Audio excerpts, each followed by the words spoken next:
Thanks a lot. Good afternoon. Thanks a lot for the kind invitation to speak today to you, which is a pleasure for me to be here. I tried to select some cases from the Boards of Appeal case law of 2023. This is, of course, a challenge because this thing wants me to continue faster than even I want to do it today. The Boards of Appeal have rendered last year approximately 2,500 decisions. So it's a challenge to select some cases. You have my presentation online, and I try to do a selection of the selection. And I promise, Martis, please give me a sign 10 minutes before the end so that I will stop. Wherever I am, I will stop and we will do questions and answers. So we have grant board decisions, we have procedural questions, absolute grounds, relative grounds, proof of use, and bad faith in the presentation. And I will try to give you a few cases. Grant board. First, we have one of these wonderful cases, which is a ping pong case, an elevator case. It was already twice before the court and twice decided by the court, but always remitted to the Boards of Appeal back. In the first proceedings, we dealt only, or the question was whether the sign complies with the obligation of graphic representation. It was applied in 1996 or 1997, so it's the old law. And so clear and precise, and whether it's distinctive for knitting needles. You know, these wonderful knitting needles. In the first proceedings, the Board of Appeal held that it's not distinctive and relied on the use it was made of. And there the court said, no, you can't rely on the use to define the distinctive character. You have to go on what is only in the representation of the sign. In the second proceedings, the Board of Appeal said, oh, okay, it's non-distinctive from the very beginning and didn't speak about Article 7.1a, whether it's clear and precise. There the court said, clear and precise Article 7.1a is a precondition of 7.1b, so therefore you have first of all to establish, is it clear and precise? So it went back to the board, grant board again, and we decided now it is clear and precise. You get what you see, namely exactly the representation of these 7 chevrons, and that's the repetition of the chevron, and it is non-distinctive. But the story is not over. It's pending again before the court. So we have a third time the General Court will decide. We hope that this time it will stand, but we don't know. The next case, it's about public order and distinctive character. COVIDiot, we all know COVID. It's joining COVID and idiot. And the question here is whether this is distinctive or is it against public order and morality. The board held it's non-distinctive, applying this principle already from the Brexit case of the grant board, saying that it's a political, actual situation going on, and something like that can never be serving as a trademark because it reflects something which is currently appearing, and it's not a distinguishing factor. And furthermore, it's against public order and morality because it insults people.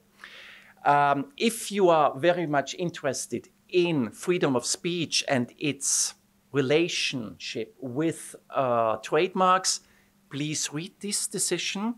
I will not summarize it. It's about 30 to 40 paragraphs speaking about that, an in-depth analysis of the case law of the Court of Human Rights, how to apply it.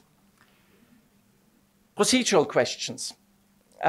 This was already touched shortly and briefly this morning, and it's about the question of the validity of the earlier right and how long does it need to be valid. What's happening if it disappears?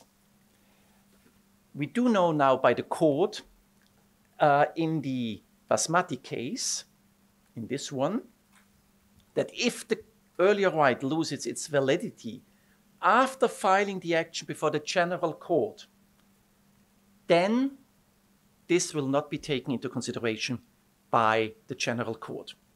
The General Court does only a revision of legality with effect of the date of the contested decision. It does not take into consideration anything else happening later. We still do not know what happens if the earlier right loses its validity somewhere before the decision of the Boards of Appeal. Our position is this needs to be taken into consideration, constant case law, and we are waiting for a confirmation by the Court of Justice in the APT's case. Of course, in this case here now, we are in a weird situation. We said, or the General Court said, it needs to be taken into consideration, therefore, no likelihood of confusion because it does not exist. Court of Justice said now, we have to take that into consideration, this is wrong. And the case goes back to us because we decide, probably goes back to us. What are we doing now? Because in front of us, when we take the decision, we have to ask, can we render the same decision or the same order like the contested decision, yes or no? But we have theoretically to take that into consideration. So maybe it's just a win of time, but not a win in substance. But we will see what happens here. Absolute grounds of refusal. And here we have two cases which are interesting with respect to clear and precise after the reform, which means with the new definition, no graphic representation anymore necessary. And here we have a description for various bags. The mark consists of the combination of the color yellow and the position of this color on any handle placed on any piece of luggage. The handle and the piece of luggage are not part of the mark and only serve the purpose of representing the position and the color. Who thinks that this is clear and precise? Anyone thinks that it's clear and precise? Hands up. Who thinks that it's not clear and precise? Hands up. I'm missing half of the room giving a reply. I hope you're not sleeping. Yeah, but those who raise their hands, you're right. We consider the design is neither clear and precise because he wants to have protected the idea of a handle and not a specific handle. Here we have a mark category. The mark is a color per se, according to the new law. And we have 5 squares in 5 different colors. Is this clear and precise? It's a color per se. Colors per se protect the color and not the shape of the representation. And therefore, we can't conclude that it's 5 squares in this form. It's the colors on any package, on any product, in any combination. Not clear and precise. Sorry, not clear and precise, not distinctive. Here we have an EUTM applied for I love sign. And this was already decided on the T-shirt itself by the court saying that this is not distinctive. Now he came back with the sign as a position mark and said, oh, you have to take into consideration where I put it. And on the back, on the etiquette, that's normally where trademark is placed. The same on the left side or on the outside of the shirt. 3 different applications. And he said, by that, you have now to register my trademark again, because this is distinctive. And here we replied, no, sorry, that's not the situation. Just by placing a non-distinctive sign on a place where typically a trademark appears, this does not render it distinctive, because otherwise any non-distinctive sign could become distinctive only by the situation of where it is placed. That by use over time it may become distinctive, that's something different but not claimed here. This is interesting insofar as you know that all these wonderful signs of shoes over years we have said they are not distinctive. And that's probably one of the first cases where it might appear that we have changed our approach in the Boards of Appeal and in the office also, that we believe now that the consumer is already in the position of distinguishing it because he's used to see signs like that on a shoe, and therefore it serves as a trademark. Of course, the level of protection you get might be quite low, because there are not many possibilities how, and it's just some figurative signs with not a lot of distinctive character, but it's beyond the minimum level. So that was accepted. So I hope that this will work now. No, unluckily not. Okay, it's just the sound of an engine. You see the products, the goods, inter alia cars, toy cars, games, etc. No, this is not distinctive. Even if it's a specific sound of a Porsche, it is not distinctive at all. IP care for legal services. What do you think? No, not even if it's a Latvian firm, we don't accept it either. It's descriptive. I will not pronounce the Russian form of it. It was applied exactly like that in the double form, English and Russian. Russian worship, go F ** K yourself. You might remember at the beginning of the war between the Ukraine and Russia, one of the soldiers of one of the islands of Ukraine said that to a Russian warship. This case is insofar interesting because it's one of the cases where the representative selected the applicant. And yes, that's right what I'm saying. The first application was no name in the application form, just a representative. It came back to the representative asking, please specify who is the applicant because we need an applicant. And he said, no, in reality, it's for the unknown Ukraine soldier, but we do it on behalf of the Ukrainian Coastal Guard because he was a member of the Ukrainian Coastal Guard. So the applicant is the Ukrainian Coastal Guard. The application was rejected under public order principle. It came to the board. We decided to reopen the proceedings and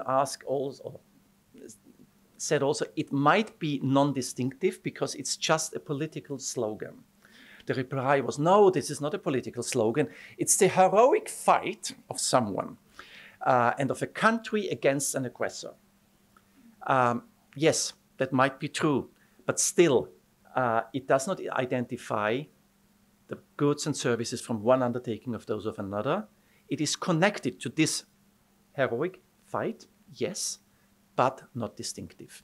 And we did not take any stance on the public order and morality principle because we didn't want to go into that. Despite the fact that he explicitly claimed he wants to have a decision on that, but one reason to reject is sufficient, so therefore we didn't do that. It's pending before the General Court. We will see what the General Court thinks about it.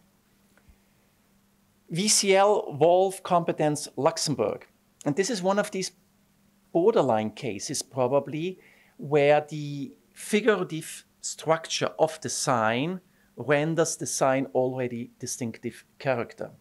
It's beyond the normal representation according to the board.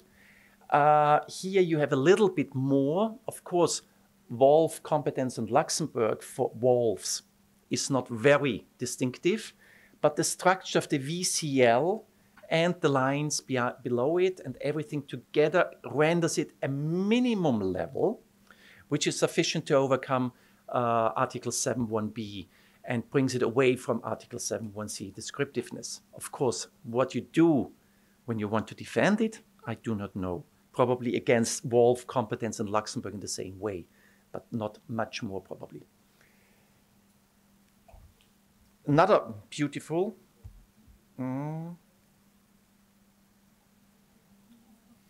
emotion mark, non-distinctive. The form how you present cheese does not make it distinctive.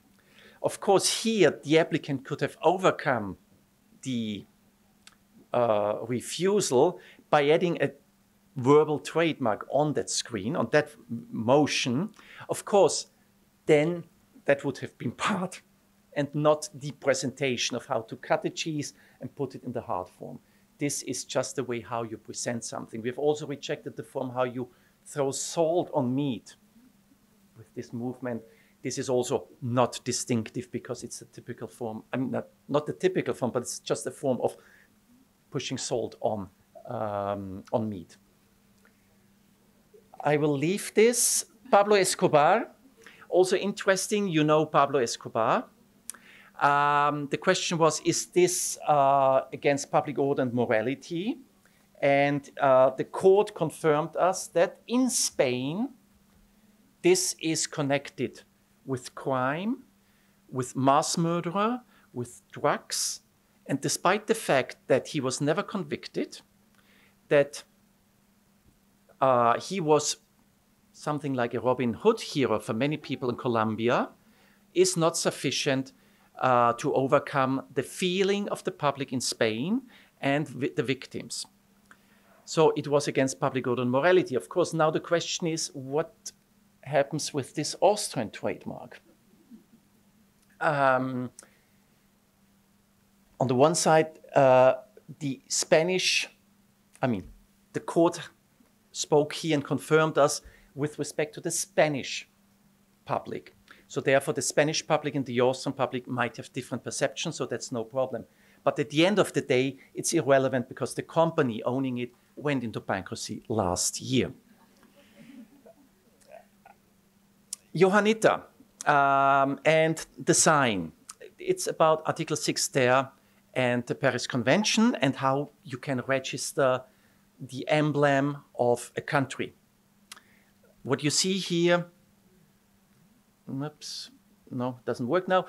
The emblem of the Maltese cross is the sea flag of Malta. Elisabeth, is this correct?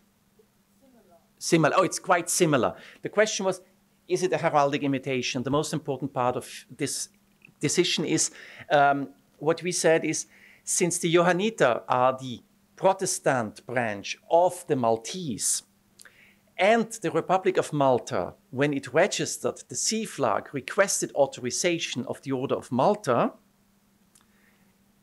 the Johanniter, the Protestant branch, cannot now be obliged to request authorization from Malta to register something with the trademark with this cross inside. So therefore, it's not a heraldic imitation in the sense of the law, because and no authorization is necessary because authorization was given to register under the Paris Convention. So therefore, the fact that it's elder and they requested authorization overrules this situation. Relative grounds, I will leave the similarities. Please have a look at it. I will also leave this and come immediately to a case from the court, which is important, on single letters. This case is very important and a game changer on single letters because it has two specific points inside which are important. First, single letters have no concept in itself. It's a category in that sense, but not a concept. So therefore, you can't compare letters, single letters.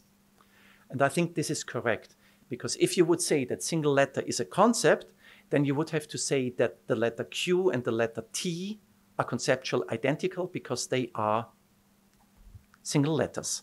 And any word, irrelevant whether it has a meaning or not, would become conceptually identical because they are words. So therefore, I think this is absolutely correct. And the second point, which is important, is that the court clarified that single letters have a very low level of distinctive character. And therefore, between these two representations, there's no likelihood of confusion, and the Board of Appeal was annulled. Probably the best annulling I had personally, because I totally agree with this outcome now, with these clarifications. So we apply this now to this situation. R fitness against R. For identical goods, what do you think? Do we have likelihood of confusion? Yes, still for identical goods and, or highly similar services, we do have likelihood of confusion because the R's are not distinguishable in reality. And adding R fitness below the application is not sufficient. What do we do with 7? Is the likelihood of confusion? And you see you have identical goods and identical services. Yes, here is a likelihood of confusion because the representation of the 7 is in reality exactly the same. You have these lines only representing a 7, adding united cannot bring it away because it would be considered as part of a family of a trademark. Here, what do you see on the left side on the EU term applied for? Is this JS or SJ?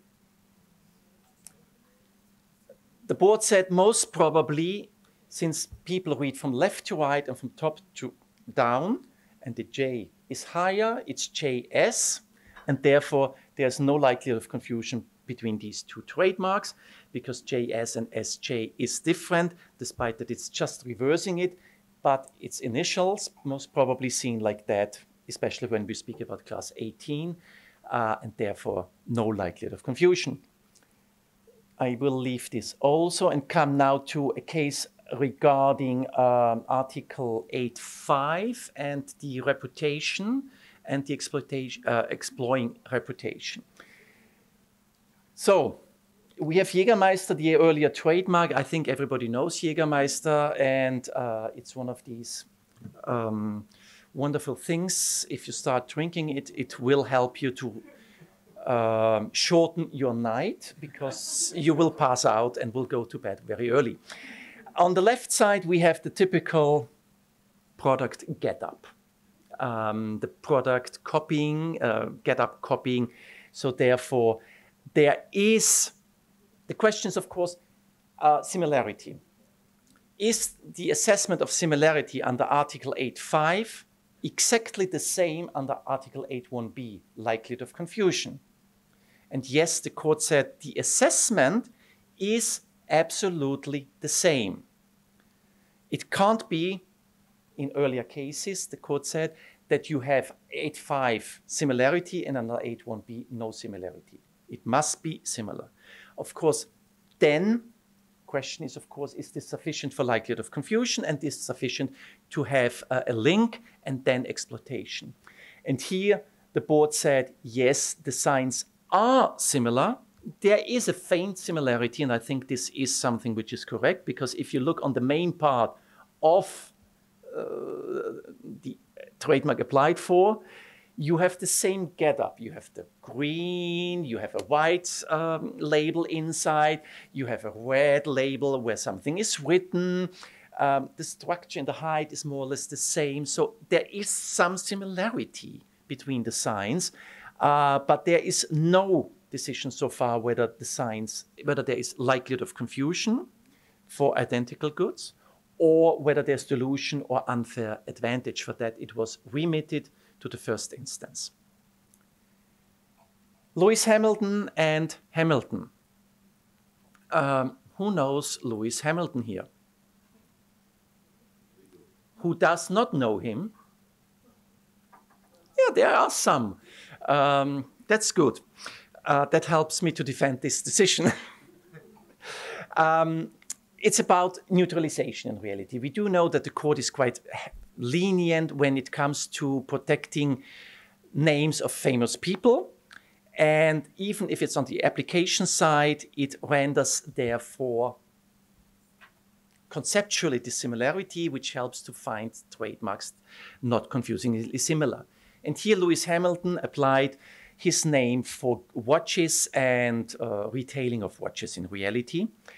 And we have the Hamilton brand, watch brand, as opponent. And he claimed, I am famous. And here we said, okay, if you are famous and you want to enjoy protection probably of the neutralization theory, you have to prove that in the entire European Union. We had, sorry,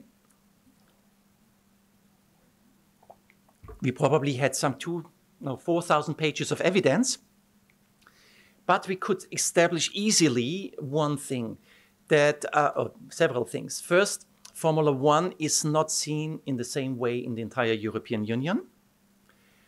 There are countries which never had a Formula One driver, neither a Formula One course. And in these countries, figures must be lower than in countries where you have these. And since the figures in France, as the 5th highest country, were already quite low, that only 10% were interested in motorsports. And then Formula One is just part of motorsports. It was easy to say that in the Baltics, Bulgaria, Romania, he does not enjoy that level of protection, that the vast majority of the population knows him. So therefore, he could not enjoy this level of protection.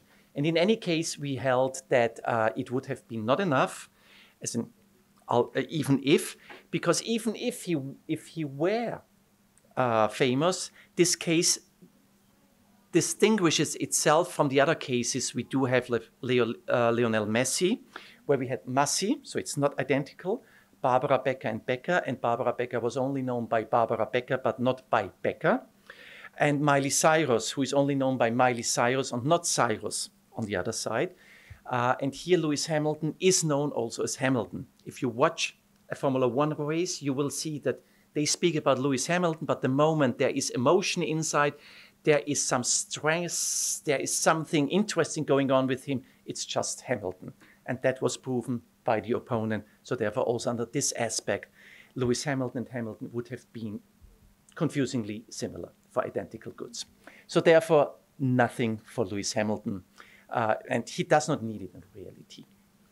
Because he can still do his publicity endorsing watches, what he's doing. He's not presenting an own watch line. He's just endorsing watches of other companies. And that's publicity he can still do with his own name.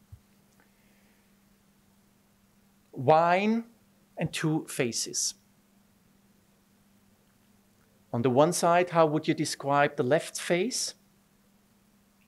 And how would you describe the right face? Happy, sad. Yeah, that's what the board also said. Is there a similarity between the signs? Well, there is some visual similarity because both are elderly men. It's more or less a gray shaded black and white representation. Yes, there is something. Is there oral similarity? No, we have on the left side at least a name, Don Antonio, so that will be pronounced. This cannot be pronounced. Conceptual similarity, not really. And if there is, it's very weak. So there's no likelihood of confusion. What in reality the opponent here tried to do is to protect a concept. The concept of an elderly man representing an old wine, which was long time developing in the barrels. That's the idea behind it, because they have the three lines. They have a young man, a man with a middle-aged face, and the elderly man. And that's representing three different types of wines, as they explained in the case. So, but no likelihood of confusion. Here we have a certification mark as the earlier trademark. And of course, a certification trademark can also be basis of likelihood of confusion. And the question, of course, is then, despite the fact that the main functions are different, is there likelihood of confusion? And what do you think?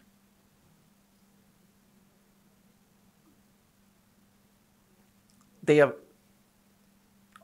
the right side, the earlier trademark, is certifying vegan products. So therefore, the V is weak because it stands for vegan.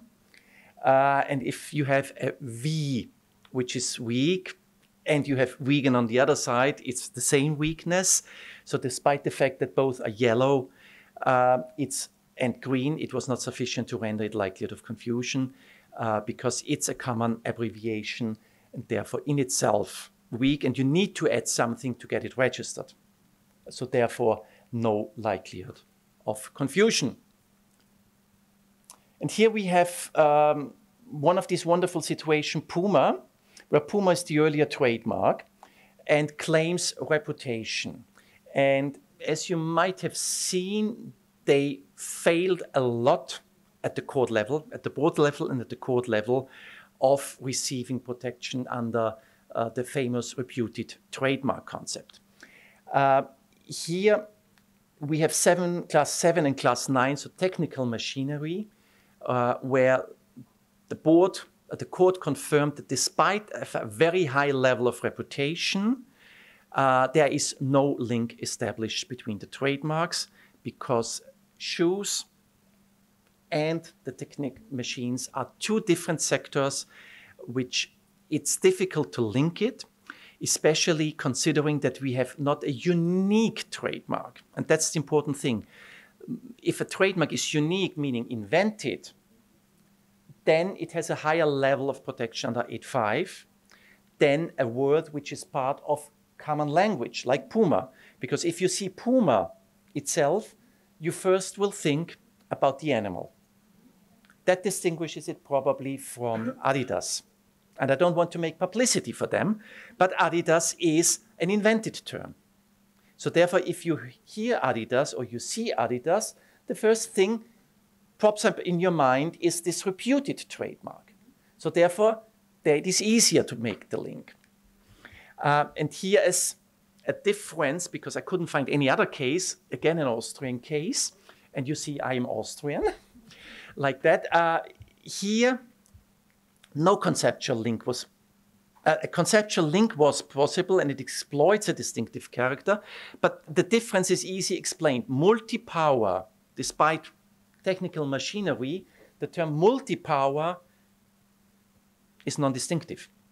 So therefore, you add to Puma a non-distinctive element that does not help to avoid the link. While on the other side, you have Bertrand Puma, which creates the assessment of a name, first name and a family name, which creates a unit. And here you don't have this unit because the second element is totally negligible. So therefore, of course, this was out. Geographical indications. And you know that you can you have also an opposition based on graphical indications. And here, port, the Portuguese wonderful wine, opposed an application port beau for wine in general.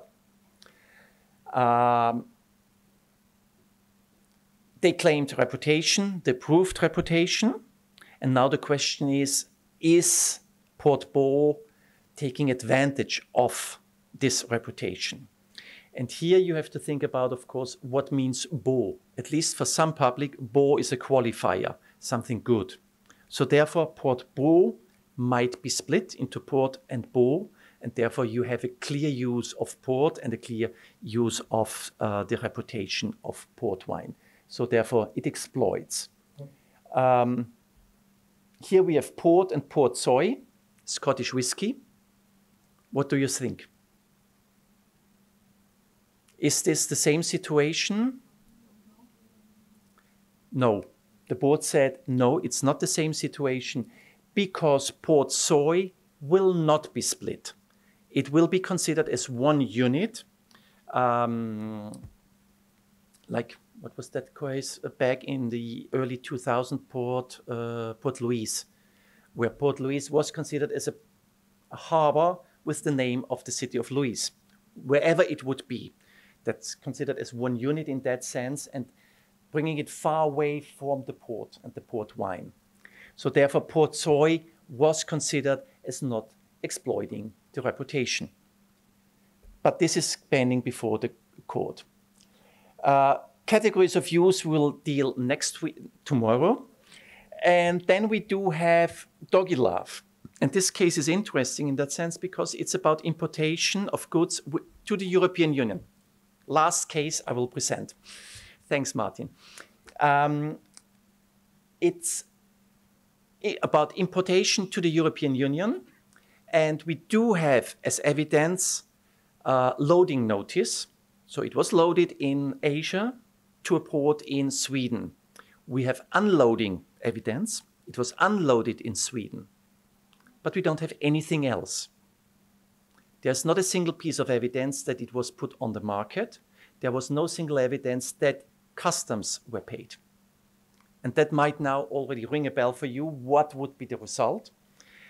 We said no proof of use, no genuine use, because genuine use must happen within the European Union, within the custom area of the Union.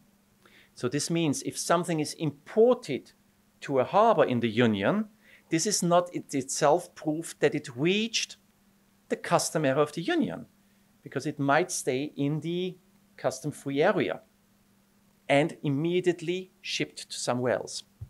So therefore, no genuine use. Bad faith, nothing. And now your questions. Thanks a lot for your attention.